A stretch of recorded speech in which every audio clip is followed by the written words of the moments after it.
Rami group of hotels ઉપર આવકવેરા વિભાગના દરોડા સામે આવ્યા। 10 શહેરોમાં 38 સ્થળો પર આવકવેરા વિભાગની કાર્યવાહી। મુંબઈ અને ગુજરાત સહિતના અન્ય શહેરોમાં અનેક સ્થળો પર દરોડા પાડવામાં આવ્યા। ભુજમાં રામી ધ શ્રીનિવાસ પેલેસ હોટલમાં આઈટીનું સર્ચ ઓપરેશન। રામી ગ્રુપની દેશભરમાં 52 જેટલી હોટેલ હોવાની વિગતો છે। વધુ માહિતી મેળવીશું ફોનલાઈન ઉપર સંવાદદાતા કેવલ જોડાયા છે। કેવલ, રામી ગ્રુપ ઓફ હોટેલ્સ ઉપર આવકવેરા વિભાગના દરોડા, અપડેટ શું?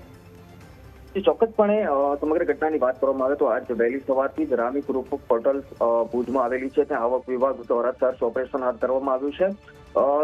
મુંબઈ સહિત ગુજરાત અને અન્ય શહેરોમાં પણ દરોડામાં સર્ચ ઓપરેશન કરવામાં આવી રહ્યું છે। ઉલ્લેખનીય છે કે રામી ગ્રુપ કચ્છ સહિત સમગ્ર ભારતમાં 52 જેટલી હોટલનું સંચાલન કરે છે। આજે ખાસ કરીને સૂત્રો પાસેથી જે માહિતી મળી રહી છે તેમાં 10 શહેરોમાં 38 સ્થળો પર આવકવેરા વિભાગ દ્વારા હાલ કાર્યવાહી હાથ ધરવામાં આવી છે।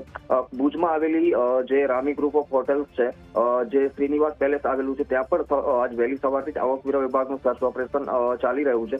જોકે સર્ચ ઓપરેશન પૂર્ણ થયા બાદ જ સમગ્ર ઘટના બહાર આવી શકશે કે ભુજમાંથી જે સર્ચ ઓપરેશન થયું હતું એમાંથી શું બહાર આવે છે। કુલ કેવલ આભાર વિગતો બદલ।